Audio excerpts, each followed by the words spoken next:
আসসালামু আলাইকুম। পিছনে দেখছেন গরুর গাড়ি, মাগুরা আসছি। এই প্রথম আমি গরুর গাড়ি দেখলাম, এই প্রথম। এই যে গরুর গাড়ি। হ্যাঁ? আপনি চালান? ও, গাড়িটা এসে চাচার, আপনি নিজেই চালান না? ও, শুধু ধান? একে গরু, গরুকে গাড়ির জন্যই? মাসে কত আসে গরু গাড়িতে আপনার? 10,000? বেশি না? আমি এই গরুর গাড়ি প্রথমে মাগুরাতে দেখলাম। আজকে ভাগ্য ভালো, আজকে দুইবার দেখছি। এই যে গরুগুলা। হ্যাঁ, গাড়িতে এখন নাই। ভবিষ্যৎ এটা বানাইতে কত টাকা লাগছে আপনার? বানাচ্ছি ধরো গরু 2 লাখ 2.5 লাখ, আর গাড়ি ধরো 50,000। এটা বানাইতে 2.5 লাখ টাকা লাগছে, প্রায় 3 লাখ না? তো 3 লাখ দিয়ে তো আপনি অন্য গাড়ি পাইতেন। আমার তো মানে নিজের চাষ আছে না। ও, নিজের চাষ টাস। ও, এটা দিয়ে তো ধান চাষ হয়, যে ধানের দেয়। এরপর আঁকা বাঁকা পথ, সুন্দর গাছের পথ দিয়ে চলে গেলাম মাগুরা আপনার গড়াই নদীর ব্রিজে। তো দেখছেন রাস্তাটা কিন্তু খুবই সুন্দর লাগছে। তারপরে আমরা যাব গড়াই নদীর ব্রিজে। দারুণ একটা পরিবেশ, গড়াই নদীর পার, মাগুরা ব্রিজ। এটা কয় কেজি? এটা 3 কেজি 4 কেজি আছে। এবারে একটা দোকান নিয়েছিলাম। আচ্ছা দাঁড়াবো, দেখি একটু দেখে আসি, দাঁড়াবো। দারুণ একটা পরিবেশ, গড়াই নদীর পার, মাগুরা ব্রিজ। এই ব্রিজটা দেখেন, এর থেকেও সুন্দর হচ্ছে পানি। ওয়াও না,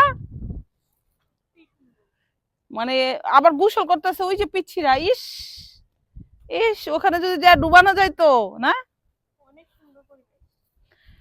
আর দেখে এখন কত নীরব লাগতেছে। তারপরে শুধু এই সাইডে না, পুরো রাস্তা আজকে অবশ্য নাই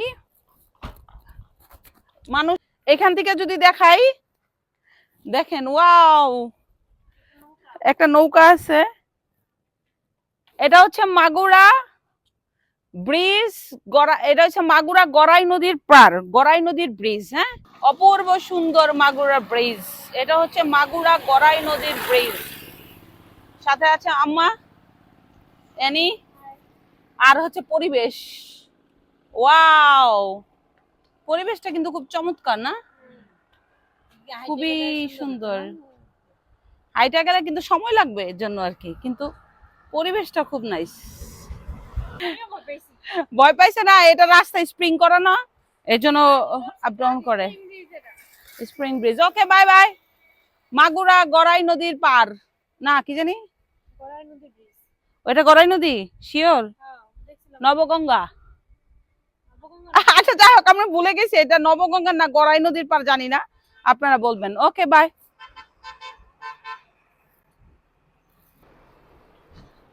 হইছে, ওঠ।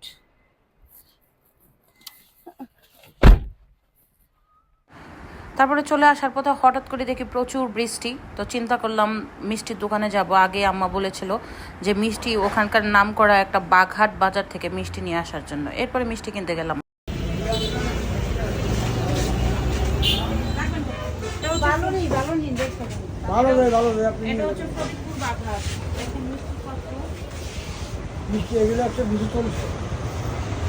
এটা কেমন? কিনিবার কিনিবার কিনিবা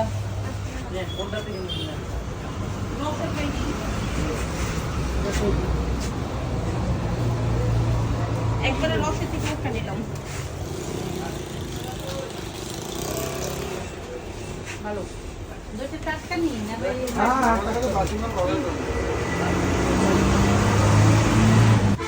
কেমন?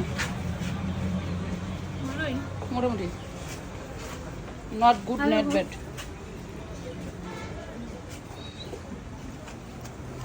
পরে এই দোকান থেকে দই, সানা এবং চমচম নিয়ে নিলাম। এখানে কিন্তু খুবই মজাদার মিষ্টি পাওয়া যায়। তারপরে ভাবলাম এখানে অনেক সুন্দর সুন্দর তরমুজ আছে, কিছু তরমুজ নেই, কিছু দেশি ফল নেই, বাট এইখানকার যে দাম শুনে আমার মাথা গেছে নষ্ট হয়ে।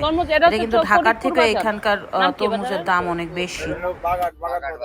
বাঘাট বাজার, কিন্তু ফরিদপুর জেলা তো। এটা ফরিদপুরের মধুখালী বাজার, মধুখালী বাঘাট বাজার। কত করে তরমুজ নেন কয়টা নেবেন?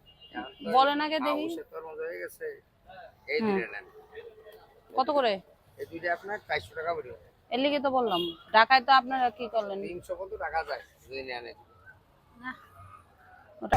হ্যাঁ, ফরিদপুর আসছি, গোয়ালন্দার থেকে ফরিদপুর মোড়। আমি আম্মা এনে খাচ্ছি, আমার নিয়ে খাচ্ছি, ড্রাইভার আসে নাই, আমি বাই বাই।